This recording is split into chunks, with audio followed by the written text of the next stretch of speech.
একটি বলি এলোপাতাড়ি গল্পের কিছুটা অংশ বলতে,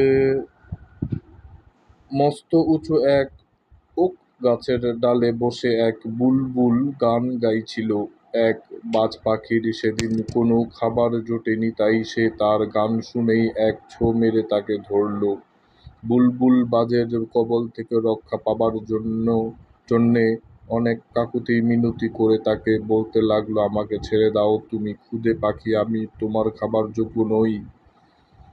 পেট ভরবে না তোমার আমায় খেয়ে, আমাকে ছেড়ে তুমি কোনো বড় পাখি ধরে খাও।